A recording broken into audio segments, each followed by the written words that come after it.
Ferrari's 2026 engine is not the most powerful thing they've ever built. It's not the loudest. It's not even the most ambitious. But it might be the most dangerous. Because for the first time in nearly 2 decades, Ferrari is no longer asking the question that has haunted them since 2008. How fast can we make it? They're asking a far scarier one. Will it survive? Behind closed doors in Maranello, there were no cameras, no press releases, no dramatic unveilings, just engineers standing in silence as an engine fired for the first time. No applause, no celebration. Because everyone in that room understood the truth. This engine doesn't need to be spectacular. It needs to last. And in Formula One, that single difference can decide an entire era. For most fans, 2026 feels distant, another regulation reset, another wave of promises. But inside Ferrari, 2026 is not a future project, it's a reckoning. 17 years without a Constructors' Championship, multiple false dawns, fast cars that couldn't finish races, innovations that collapsed under their own weight. Ferrari knows exactly how this story usually ends, and that's why what they're doing now feels different. Not louder, not flashier, just quieter, more controlled, more honest. If you want clear, no-nonsense breakdowns of what's really happening behind the scenes in Formula One, not hype, not PR, hit subscribe now, because 2026 is going to expose teams in ways we haven't seen in years.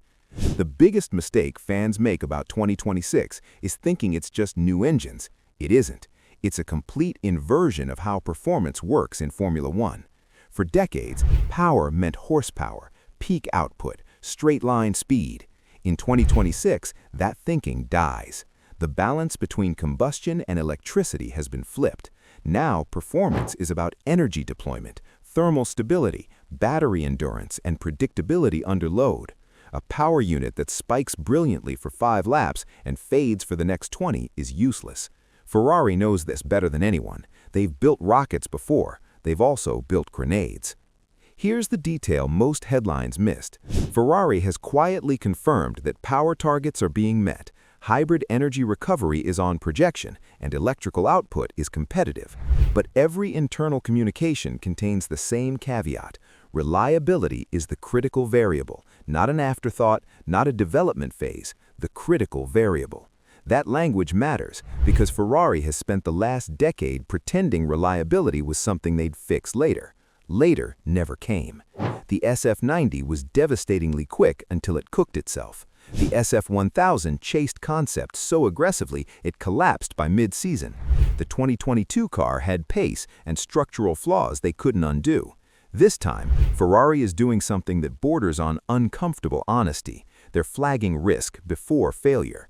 That alone tells you this project is being handled differently. Here's where Ferrari quietly broke from its own past. Instead of developing the power unit and chassis in parallel like they always did, Ferrari made a structural decision. The 2026 engine was developed inside the chassis environment from the beginning. That sounds small. It isn't. Historically, Ferrari's biggest failures didn't come from lack of performance. They came from late integration chaos. Cooling conflicts, vibration frequencies destroy components, aerodynamic compromises to protect fragile systems. By the time those problems appeared, the car philosophy was already locked.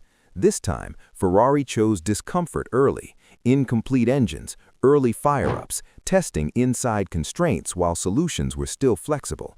That is not how Ferrari used to operate. That is how teams survive regulation resets. Here's the brutal truth of 2026. Reliability is no longer separate from speed.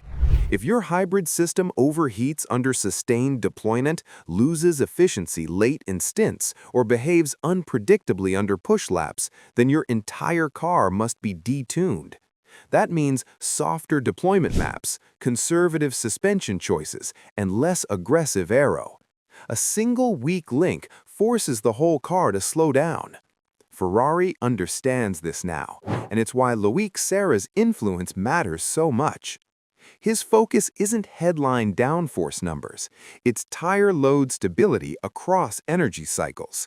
That tells you everything. Ferrari is designing a car that stays consistent, not one that dazzles once. Lewis Hamilton's role in this project is widely misunderstood.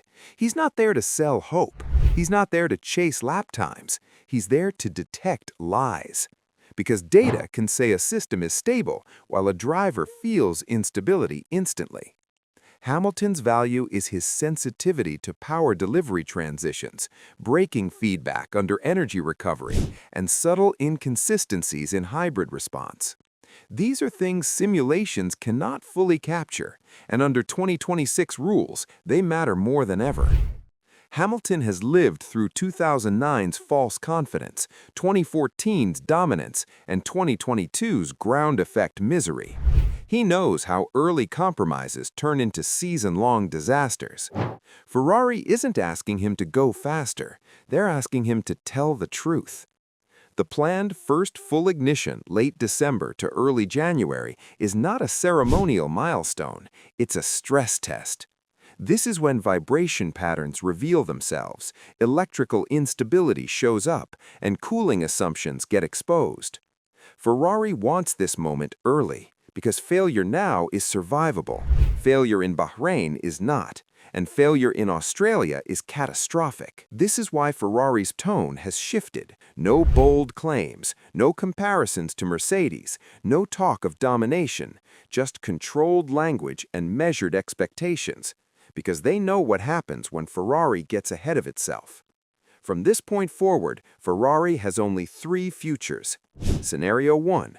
Reliability stabilizes early. The power unit proves predictable. Hamilton and Leclerc exploit a stable platform from race 1, and Ferrari fights for championships immediately. Scenario 2. Minor reliability cracks appear. The engine is detuned to survive. Performance potential is capped, and Ferrari fights but never leads. Scenario 3. Ferrari gets it right, but so do Mercedes and Red Bull, turning the era into a war of execution where one mistake defines the championship. None of these outcomes depend on hype. They depend on discipline. If this breakdown is helping you understand why 2026 is far more dangerous than it looks, hit the like button. It tells YouTube this kind of deep analysis matters and helps the channel grow. Ferrari has met power targets, prioritized integration early, involved Hamilton meaningfully, and reframed reliability as performance. On paper, this is everything fans have begged for. But Formula One doesn't reward good intentions. It rewards execution under pressure. Ferrari hasn't won a Constructors' Championship since 2008. That weight doesn't disappear because the engine looks good. It shows up when temperatures rise, batteries degrade, and rivals push harder. That's when ambition tests endurance. So, here's the truth. The first fire-up won't tell us. Barcelona testing won't tell us. Even Bahrain might lie. The real answer comes when the hybrid system runs flat out for 23 races, the margins shrink, and pressure turns technical weaknesses into failures. Because 2026 isn't about who builds the fastest car. It's about who survives their own ambition. Ferrari is closer than they've been in years, but closeness has never won them a title. Execution does. And now, for the first time in a long time, Ferrari knows it. So, what do you think? Has Ferrari finally learned from 17 years of mistakes? Or are we watching the same story begin again, just with a quieter opening? Let me know in the comments, because when the lights go out in 2026, the truth won't be hidden anymore.